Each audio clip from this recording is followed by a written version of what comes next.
Hey, what it do, everybody? Welcome back to the channel. So my GoPro sucks, and the footage that you guys see right now is actually of me complaining about my GoPro not recording audio while it was still not recording audio. So we're going to be doing this video a little bit different. I'm going to be narrating parts of it. Parts of it do have audio. I don't understand why it decides to cut out, but I was basically showing you guys the heavy-duty pipe corral, the cattle run, and the bullpen. And this is me just letting the cows go out to graze, following them while they poop. And then the next part's going to have some audio, and I'll be back in just a second. All right, so over here, this is the place that you guys are probably not gonna see very much. This is kind of the place that things go to die, called the boneyard. We got an old rock saw over here. You guys can see this is the remainder of my square body stuff back from when I built the K30. I do have a crew cab and a dually pickup bed. So I might build another square body one day, but we got a bunch of random stuff over here. This guy, I do wanna get this up and working. We got an old bucket truck. It's got like a million vacuum leaks. And I really want to get it running again, because once I pick out my two poles, I get them set in the ground wherever they're going to be. Actually, it's not even going to be over here. It's going to be like way over there. But basically, I want to have one pole here, and up top, I want to have something that connects the two that's like real decorative. Maybe say like Get Muddy Ranch or something, I don't know. Well, I think it's about pretty well centered. We're going to go ahead and make our way up to the front of the property with these things. All right, well, I just got done dragging everything up here. 299 was a beast, it always is. This is a lot of steel. There's a lot more than I thought was back there, but I decided to bring it all up anyways. I don't think I'll end up using it all, but I figured since I was in the mode, just go ahead and bring it all up. I'm gonna go ahead and show you guys the two power poles that I dragged up. They're pretty big. I don't think we're gonna keep them full length. Basically, I'm gonna drill down as far as I can. I think my auger can go like 7 feet, so we're probably gonna get to somewhere around here if I had to guess. I don't need 30 feet of poles sticking up in the sky. Well, maybe I'll leave one of them long and hang like an American flag over there. I don't know. All right, well, I guess it's time to actually set up to start doing some work. I'm gonna go ahead and take the forks off. I'll switch it out with the auger bit. So I think I'm gonna leave the 18-inch auger bit on there, and that should be big enough to go ahead and drill holes for these. That's the bit I use to drill every single hole for every single one of these trees. So basically, I'm gonna set one post right there, one post right here, and then we're going to start our heavy duty cowboy fence going this way. You guys can see that the fence is kind of at like a weird angle, so I'm going to go ahead and take this fence out. We're going to do some weed clearing, because welding and cutting and using a torch, that's bad news when you got stuff like that. So we're going to clear the weeds out, have bare dirt, do the same thing on the other side. Then we're going to start building our heavy duty cowboy fence with all the drill rod. Basically, it's just going to line the driveway, go out that way. And then we're going to take out this funky section, how it's kind of crooked. And I actually want to have it taper when we get towards the end. So when I come in with the heavy haul and the low boy, I literally am probably like 4 inches away from this. And that post over there, the low boy gets like that close to it. Not that it's hard to back up and correct myself, but it would be nice at the end of the day when I'm tired, just to be able to like whip it in and not really have to do a whole lot of thinking when I'm making that turn. So anyhow, I'm going to go ahead and start switching everything up. We are back to no audio. I extremely dislike my GoPro, but it is what it is. You can see we have the auger bit attached to the 299 with the extension and the 18-inch auger bit. So we're gonna go ahead and drill the holes for the power poles. And you guys can see that it's super easy. It's pretty soft dirt. I put that little end back to no audio just for reference for me, so I could find the stopping point of where there was no audio. But you guys can see me pulling up to the excavator right here. This is the link belt. She's a big mama. This is probably me saying something stupid, like, oh, we're going to warm up the excavator, let it sit for a couple minutes. So we jump in, and then I tracked it up to the front of the property. This is me fighting with it for like an hour and a half, trying to get the front bucket off, because that ring on the arm gives you a higher lift point than the ring that's welded to the bucket. And after fighting with it, I decided, I'm going to give up. So we attach the hook to the bucket. You guys can see us setting the strap onto the pole. It's just a little bit past halfway, because you need to have more weight on the bottom side so it doesn't kick out on you. And this pole is ridiculously tall. I did not realize how long they actually were when they were laying on the ground. So when we started lifting it, as it got more and more close to vertical, I thought to myself, these things are ridiculous. The neighbors may not like this, but we're going to go ahead and do it anyways. So you guys can see me track forward a little bit maybe. Once we got this thing super close to vertical, I just was like, holy cow, this is going to be insane. It's either going to be super cool or it's going to look goofy, but we're going to go ahead and go with it anyways. So you guys can see that it's completely vertical. This excavator, I think, lifts close to 30 feet in the air. So it's a Link Belt 330 if you guys want to look up the specs. I don't know exactly off the top of my head, but this pole is ginormous. So you guys are going to see here real quick that we decided to actually switch this pole to the other side And actually, this is me with my beautiful daughter in the back of my truck cruising around the property.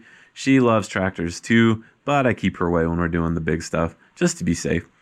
And so anyhow, this is us setting up to lift the second pole. And you guys can see that we switch sides with the big pole. So we're going to go ahead and get this other one vertical. This other pole is about a 40-foot long pole, and the other one was 50. So as soon as we get this thing vertical, we're going to have some aerial shots with the drone. I'm just going to do some background music real quick because I don't really have a whole lot more to say right now. And we'll just let you guys watch us getting this pole vertical.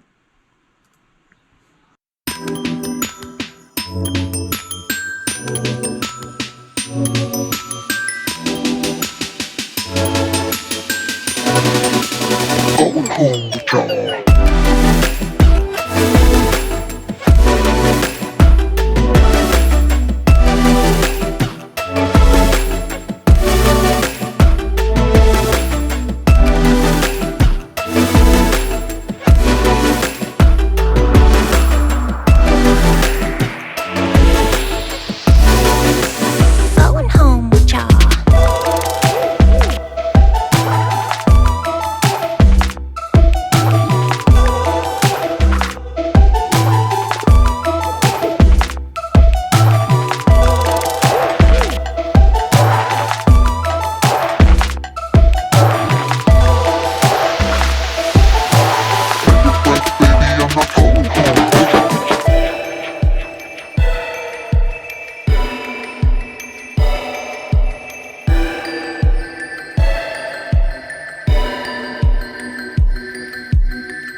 And we are back to no audio. You guys can see that I was just trying to explain how we got all the holes drilled for the fence posts on the north side of the driveway.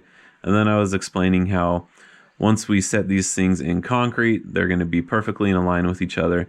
And then we will go ahead and snap the line across the top, and we'll cut them all so that it'll be not level, but even with each other, all the same height. And so we can weld the top rail on there, and then we can start putting all the little pieces like you saw on the fence that we built in the corral. They call it sucker rod. That's going to be the small horizontal pieces. And then right here, you guys, I'm talking about how the dirt's all clean, and that's because I broke a 4-inch water line. That's what I do best. This is me probably complaining. I'm going to go ahead and show you guys where we actually broke the pipe. And what's funny about this is I originally had the holes marked, and I did not know where that pipe was. And I had the holes marked probably about 4 feet closer to the road. And then I moved them because I thought that's where the water pipe was. And so as I stick the auger in the ground, boom, I hit the pipe, water everywhere. So we had to run into town, buy a 4-inch slip coupler because those make life super easy instead of having to dig back like 30 feet on each side of the 4-inch pipe, because 4-inch pipe does not really flex. So slip couplers are super cool. There's the pipe that's fixed, and we go ahead and backfill it. And then let's see what we got going on here. I just was probably explaining how 4-inch pipe sucks to work with and why slip couplers are so cool. So then this part's kind of funny.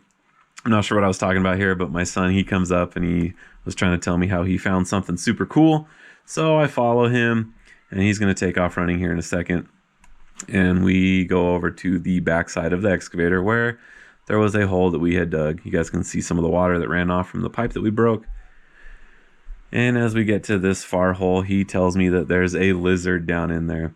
This is one of the reasons why I like working with my kids so much, is because they take time to find the stuff that usually I don't take time to stop and look for, and it makes the day more enjoyable. So this little lizard, I was trying to explain to him how to hold him, and the thing actually like Houdini'd out of my hands, crawled up my shirt, and then it just disappeared. So that was probably me laughing about it. And then this is me using my new cutting torch setup to start cutting some of the pipe that went into the holes that you guys saw. I'm really not like a cutting torch expert. This was kind of me just winging it, trying to figure it out. So it started cutting pretty good. I go ahead and set the camera down here in a second because I did not have a steady hand. And this is me rolling the pipe, just cutting it as we go. And you guys are going to see it fall here in a second. Super easy. And actually cutting with fire makes less sparks than cutting with a cutoff saw. So this is me just explaining how much wider the driveway is. It's going to be super nice. You guys can see the white part is where the driveway used to be. And I think we got about probably 12 to 15 feet wider. And that's me talking about how I want to put a massive American flag on that flagpole. And then we're going to do like a beam connecting the two. Might say Get Muddy Ranch. I don't know what it's going to say yet. Trying to figure that out. Or if it's just going to be decorative, might not say anything. And then this is me about to end the video, explaining how this became high on my priority list because we've had some sketchy characters driving around lately, and we actually had someone out there walking around last night. So this got bumped way up to the front of my list. And then this is me saying thank you guys for watching. Give me a huge solid like, subscribe, share this video with your amigos, hit that notification button so you guys can continue to see other projects that we got going on like this and progress on this thing. And I'll see you guys next time. Later.